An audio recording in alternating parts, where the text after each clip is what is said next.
来关心南部有2场饲鸭场，过去2礼拜小天线验出 H5N1 亚型高病原的禽流感。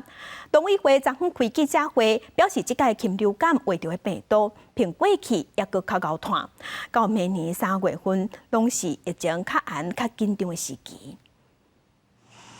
农委会初7召开记者会，宣布高雄路地区1间肉鸭场，还有台南关店1间肉鸭场甲鸭脚检出 H5N1 亚型高病原性禽流感病毒，伫2礼拜内底就增加2个禽场确诊。看起来它是没有相关，距离都超过35公里以上，它是属于独立的，跟候鸟绝对有关啊。比如候鸟可能跟这个湿地啊附近它是饲料，或者进到我们的笼舍里面，在接下来的时间点，一直到2月、3月。 都是我们非常紧绷、非常严峻的一个时间点。今年到大禽场确诊有3场，道照检出有3件。农委会表示，过去禽流感伫正月时，疫情就有拓开的可能。不过现主是就观察到，甲过去的状况无相像，即摆病毒传染性较强。农委会也宣布加强版的秋冬防疫专案来应用。全国的防疫所。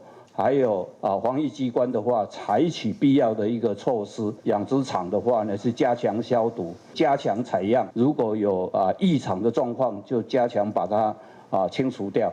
农委会提醒，在咧疫情紧张的期间，因为病毒可能透过道照的排泄物来传染，所以要避免禽类放养，也要随时注意禽场的设备，然后破气就要随做修复，避免外来动物喂病的风险。记者郭文祥随台北报道。